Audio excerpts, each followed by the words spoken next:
Hey, what's up? My name is Daniela and welcome to a new video.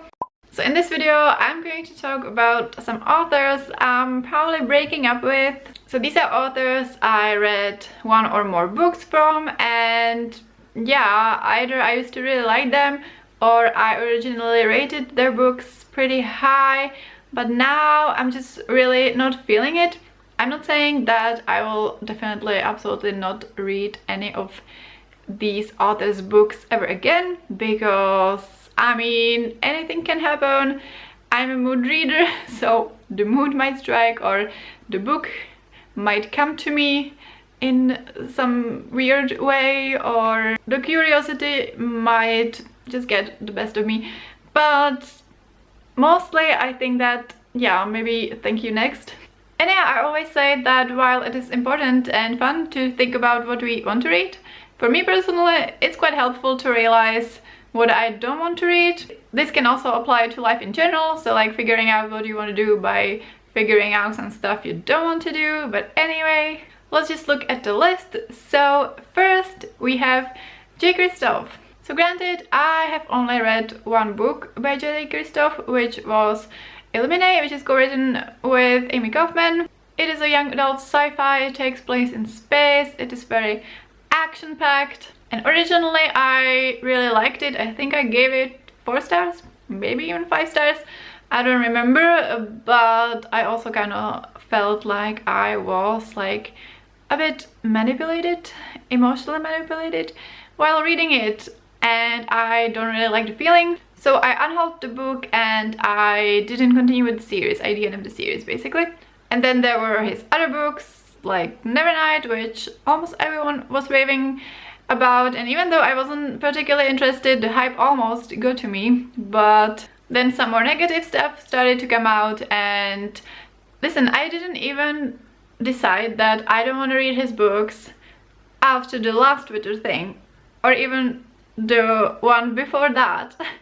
It was like way before people started talking about problematic things in his books. So yeah, I don't really care about his other books. I'm not a fan of his online presence. So with this one, I think I can almost definitely say that I won't be reading more books by him. Next on the list we have Stephen King. So this one I have been kind of on the fence about, because I've been really wanting to read a book by him for like a decade, and then I finally did. I finished The Institute and I liked it. I think I gave it 5 stars. But that was the only book by him I finished. I also started Needful Things and The Long Walk, and I DNF'd both of these pretty quickly. And well, for one thing, I'm not a horror reader. I know he writes other things than horror as well, but horror is kind of the main thing. And yeah, that kind of experience just isn't necessarily something I want to repeat. So yeah, I think in his case it was mostly the FOMO getting to me, and now that I've read one book by him that I enjoyed, I'm kind of good. There are also some questionable things in his online presence. So with him, I'm pretty sure I'm not going to read more books by him, but a bit less sure than with J. Christoph. Next on the list we have Neal Shusterman. So the story with me and Neal Shusterman was that I didn't read any of his older books, but then I really liked Scythe and I loved Thunderhead, and then I was really disappointed by The Toll. So these are the books in the Arc of a Scythe series. And reading the last book in the series kind of ruined my experience with it.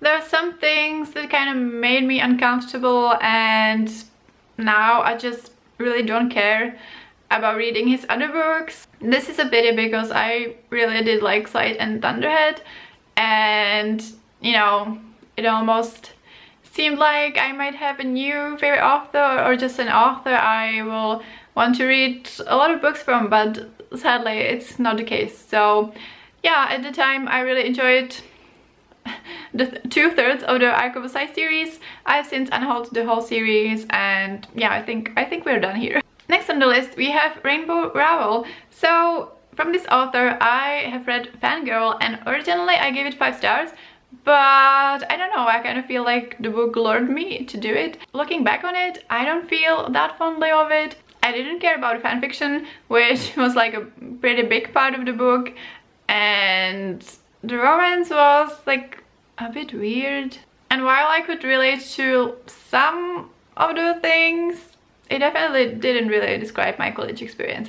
So I don't know what happened there with me giving it 5 stars at the beginning, but yeah, sometimes it's like that, like in the heat of the moment I give something 4 or 5 stars, and then looking back on it I'm like, well, maybe it wasn't that good.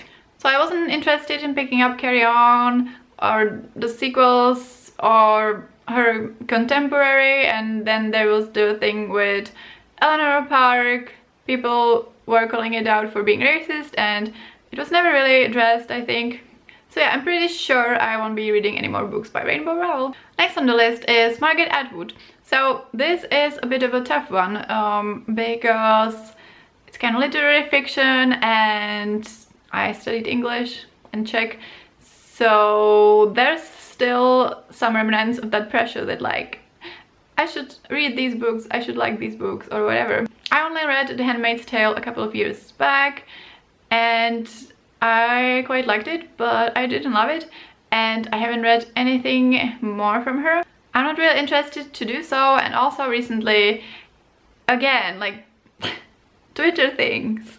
Lately I'm less and less inclined to separate the art from the artist, and I do realize that some things don't have an online presence or just don't say stuff on Twitter or anywhere else, so they might have some opinions I don't agree with, but we just never know.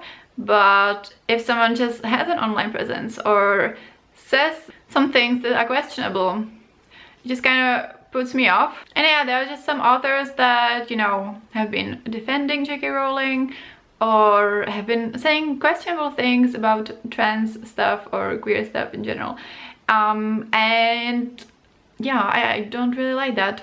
So Margaret Atwood kind of falls into this category of me not being the biggest fan of her online presence and just the stuff that comes out. I was briefly considering picking up The Testaments, which is the sequel to The Handmaid's Tale, but I mean, most people, even those who loved The Handmaid's Tale, haven't been really saying very nice things about it. So I don't think I will be picking that one or any of her other books, because yeah, there are just other authors that maybe write similar things that I will be more happy to support and that I will be more interested in reading from. So next on the list we have Alex Michelides. So he's the author of The Silent Patient and The Maidens. So The Silent Patient was a thriller that I originally rated 4 stars, but the more and more I look back on it, I feel more uncomfortable with it. So there were some questionable things about how he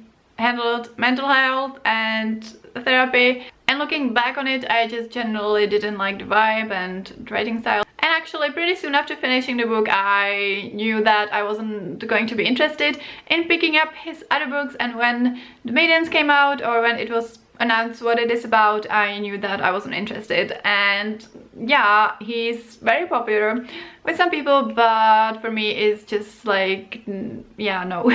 Then we have a big one, and that's Haruki Murakami. So I discovered him in my senior year of high school. I read Kafka on the Shore. At that time I was really into Kafka, so that's kind of how I started reading Murakami, and I absolutely fell in love with his books.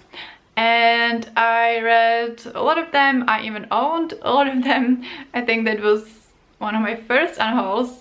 Maybe not the first one, but yeah, one of the first, when I just unhauled my whole collection of his books. But yeah, eventually I just kind of fell out of love with his books, and I just no longer feel the pull to them. And yeah, I haven't read one for years. A few years ago I reread After Dark, and I still really liked it, or I could just like recognize that it's really good.